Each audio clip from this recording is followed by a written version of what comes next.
Welcome back, everyone. If you're new here or catching up, this podcast dives into the transformational changes needed to fix, well, frankly, our entire health system. Last two episodes, we considered the importance of a shared vision, a vision of health for all at the lowest cost. Yeah. And I just want to take a second up front to remind everyone that we're an AI-hosted podcast. We're here thanks to Dr. Chad Swanson. He's, well, the mastermind behind this all. Chad's an emergency room doctor, and he started this project because he wanted to fill in the gaps, stuff he wishes he'd known during training or early in his career. Kind of his way of giving back, right? Like sharing all the insights that could help educate folks at every level. Exactly. And for anyone wondering, part of his vision, honestly, is for this to be a hub, a place to connect, to learn, and to help propel the changes we so desperately need. We're not just discussing ideas, we're building toward that critical mass, or tipping point, you could say, that'll drive real systemic transformation. Here's the thing. I know sometimes we might sound a little harsh or even negative on the system, right? But Sophia, how often do we talk about this? All the time. And I want to be crystal clear about this from the start. We're critical of the system, absolutely. But the people working inside it? Yeah. Some of the smartest, most compassionate people I've ever met. Exactly. The doctors, nurses, educators, administrators, everyone really. They're doing the work, day in and day out, within a system they never asked for, but unfortunately inherited. Totally. And that's why we want to dig deep into how this system functions and how we can make it better together. So, let's jump into where we're going today. All right, so as we dig into how this system works, Sophia, you've been pointing out how the different players within the health system often have their own agendas. Can you break that down a little? Like, who's advocating for what and where do those priorities overlap or clash? Sure. Let's start with, say, pediatricians. Their focus is often on the sick child sitting in front of them. They're managing a million things: patients, treatment plans, parents, insurance complexities, all while trying to run a busy practice. Right? Like they're stuck in this hyper-focused day-to-day grind. Exactly. Now think about hospital administrators. They're worried about the bottom line, making sure the hospital can pay its bills, stay open, and attract patients who, let's be honest, can pay. Yikes. That's a little depressing, isn't it? It is. But it's the reality. Then there are politicians who are often more focused on getting re-elected than making the deep systemic changes we need. They're thinking in election cycles, not decades. So short-term fixes instead of real solutions? Unfortunately, yeah. And public health managers, good intentions for sure, but they're under constant pressure to implement the latest projects or chase funding, often without enough time to evaluate what actually works. Okay, but what about surgeons? They seem kind of like rock stars in this system, right? Good question. Surgeons tend to focus on episodes of care. The more patients they see, the more they operate, and well, the more they're reimbursed. Volume often drives their incentives. And then there's like the food and pharmaceutical industries. I'm guessing their priorities aren't altruistic? Not usually. For the food industry, it's about profits. And for pharmaceuticals, yes, research and development matter. But patents often outweigh public health needs. They invest in drugs that make money, not necessarily the ones that save the most lives. Okay. So with all these players doing their own thing, who's actually looking out for the big picture? The system itself? That's the question, isn't it? So, Sophia, when we talk about the big picture, like you mentioned earlier, how does systems thinking come into play? How is it different from just tackling problems one by one? That's a great starting point. Think of it this way. For years, especially in the late 1800s and 1900s, we looked at healthcare through this very mechanistic lens, almost like it was a machine. Every part had its role, and if one part broke, you just repaired it and moved on. Yeah, like patching a flat tire or replacing a broken gear. Exactly. But our health system isn't a machine. It's more like what we'd call a complex adaptive system. It's made up of people, organizations, and policies, all interacting in ways that are constantly changing based on political shifts, epidemics, even innovation in technology or policy. It's messy and dynamic. Kind of like human beings, right? Messy and unpredictable. Got it. Right. And this is where systems thinking comes in.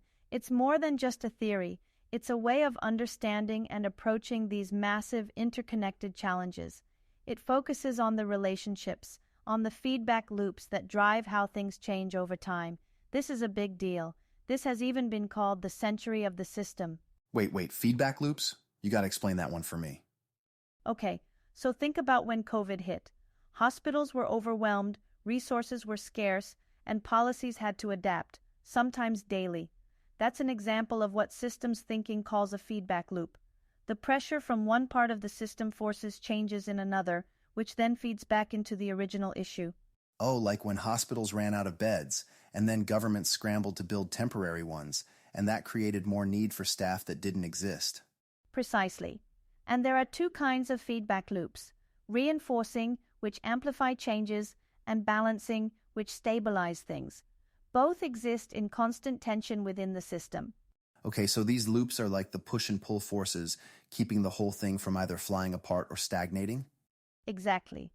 Another key idea is that within these systems, interventions have ripple effects. A change in one part might lead to unexpected outcomes elsewhere, often for better or worse. So, it's like that old saying, what is it? The flap of a butterfly's wings in Brazil causes a hurricane in Texas? That's the idea, but on a healthcare scale. We have to think holistically. Problems like access or health disparities can't just be fixed in isolation. The entire system adapts, often in unpredictable ways. Whoa, so there are no easy fixes, huh? All right, Sophia. We've been unpacking systems thinking and its importance in healthcare. But let me ask you this.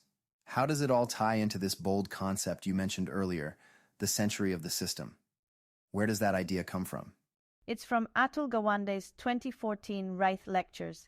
He introduced this idea that the 20th century was defined by the development of medicine, think vaccines, antibiotics, surgical advances, the big breakthroughs. But now, in the 21st century, he argues the focus has shifted. It's no longer just about the individual advances, it's about how the system as a whole delivers care.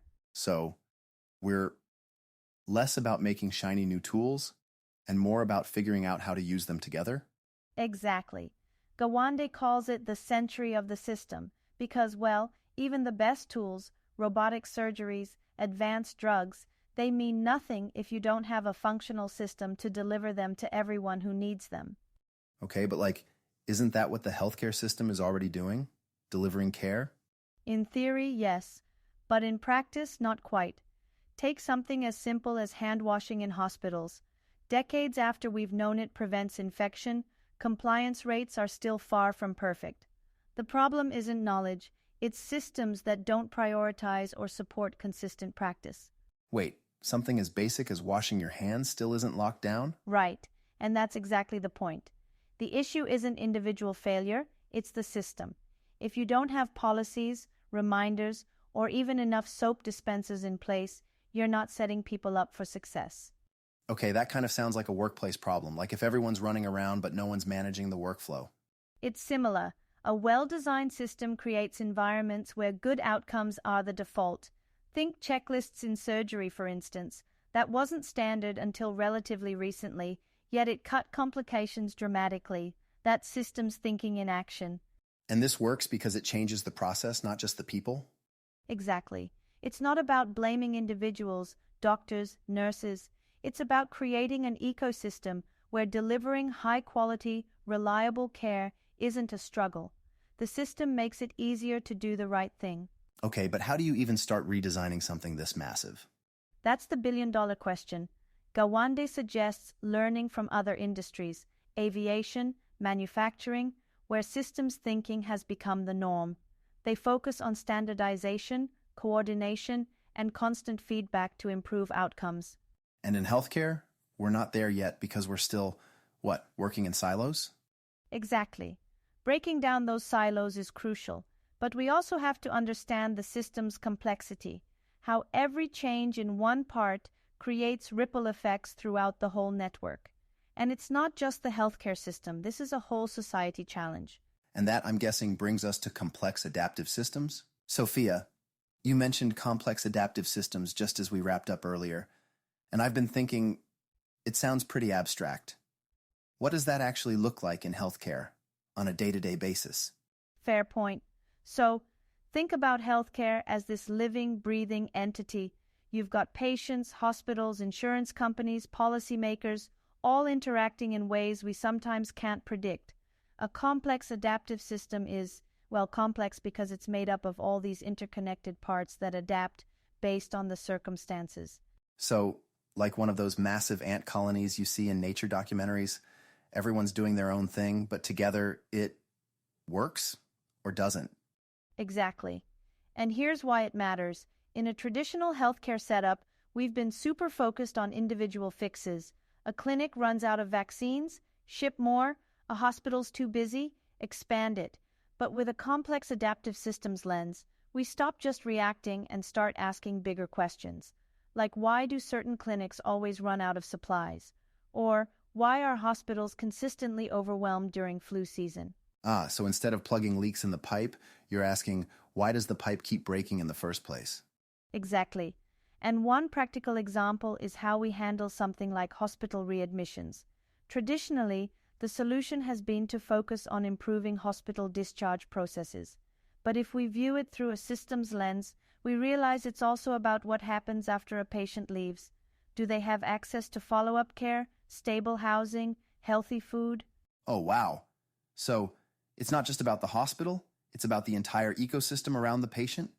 Right. And that's where things get even more interesting, because when you zoom out, you might find those readmissions aren't just a medical issue, they're tied to social policies or even local economies. So healthcare isn't this bubble, it's more like the tip of the iceberg. Absolutely. And when we treat it like an isolated system, we keep missing the underlying causes. But shifting to this broader perspective, it changes how we see solutions. Like in the UK, where they're experimenting with prescribing things like gym memberships or housing assistance instead of just more medications. Wait. Doctors can prescribe a house. That's wild. It sounds wild, but the idea is simple. Address the root cause, not just the symptoms. If someone's asthma is worse because of moldy housing, what's more effective? Another inhaler or fixing their living conditions? And I'm guessing fixing the house is cheaper in the long run, too? Exactly. And that's why this perspective is so powerful. It's not just an interesting theory, it has real practical applications that could revolutionize how we deliver care and improve outcomes. So, it seems like tackling root causes goes far beyond individual actions. Is that where this idea of a system steward comes in? What does that even mean? More of a mindset or an actual role? Great question. It's definitely more of a mindset. System stewardship is about taking ownership of the larger picture, even if your official role doesn't require it. It means understanding how your decisions and actions contribute to the greater whole, instead of just focusing on your immediate task or responsibility. Okay, but considering how crazy things are, I mean, you've got overloaded hospitals, burnt-out staff, and all these competing demands. Who's got time for that kind of big-picture thinking? Fair point. The truth is, few people are incentivized to think beyond their immediate sphere. A nurse is focused on her shift. An administrator is consumed with budgets. But this is exactly our problem. By staying locked into our silos, we lose sight of how interconnected everything is. And frankly, the system keeps perpetuating behaviors that reinforce this fragmented view. Right, so everyone's just trying to survive in their little corner of the system? Exactly. But survival isn't enough anymore. If we want to fix this, we need people across all levels, clinicians, leaders, even patients, to adopt this broader perspective. To ask not just, how does this impact me, but how does this impact the system? All right, but let's get practical. If I'm, say, a primary care doctor, what does system stewardship even look like for me? Like day to day? It could be as simple as questioning the usual. For example, instead of just managing patients individually, you might start noticing patterns, like, are several patients struggling with food insecurity? That insight could lead to working with local organizations to improve access to healthy food. Essentially, you're thinking about solutions that go beyond the walls of your clinic. Got it. So it's like zooming out and asking why the same problems keep showing up in the first place? Exactly. And system stewards also bridge gaps. They don't just identify problems, they connect the dots. Think about it. If everyone plays their part without collaboration, the system stagnates. But when people start asking those bigger questions, it rewires the system for long-term growth and change. The Ripple Foundation, the Robert Wood Johnson Foundation, and many other organizations and people are advocating for this type of role and change. Sounds inspiring in theory. But how do you even begin to shift that mindset in an entire system where most people aren't trained to think this way? It starts with awareness. People need to see the system before they can steward it. That means creating space, in training, in policy discussions, even in daily routines, for conversations about the bigger picture. Without that, we're just running on autopilot. Okay, but autopilot's comfy, isn't it? It is, until you crash. But here's the thing about autopilot. It's exactly how systems stagnate. That's why system stewardship is so crucial. This podcast isn't just about pointing out flaws in the healthcare system, because let's be real, we could analyze problems forever. It's about inspiring, connecting, and supporting people who want to break out of that autopilot mode and say, let's actually change this. Right. You talk about those high leverage points all the time, and I gotta say I love that idea. Like finding the one thing that can tilt the whole system. Exactly. And these aren't just tweaks at the edges. It's about targeting those areas that can lead to revolutionary changes. Think about how medicine transformed in the late 1800s. Back then, we had no real hospitals, no scientific understanding of disease. Surgeries were, downright terrifying. Yeah, just imagining how far we've come is honestly mind-blowing. It really is. But what's exciting is that kind of transformation is possible again. This time, though, instead of groundbreaking discoveries in biology or surgery, it's about reimagining how we deliver healthcare as a system. How do we make it equitable, sustainable, and frankly humane? And how we transforming institutions, even society. And we can do this, right? I mean, you sound so hopeful when you talk about this stuff, even when it feels overwhelming. We can. It's going to take vision, coordination, and a lot of resilience, but we can. And ultimately, it's going to come down to the stewards, the people listening to this podcast, the ones on the front lines, the leaders willing to push the boundaries. That's who will drive this change. And that's the key, huh? It's not some single hero who swoops in and fixes the whole thing. It's all of us, working together, building momentum. Exactly right.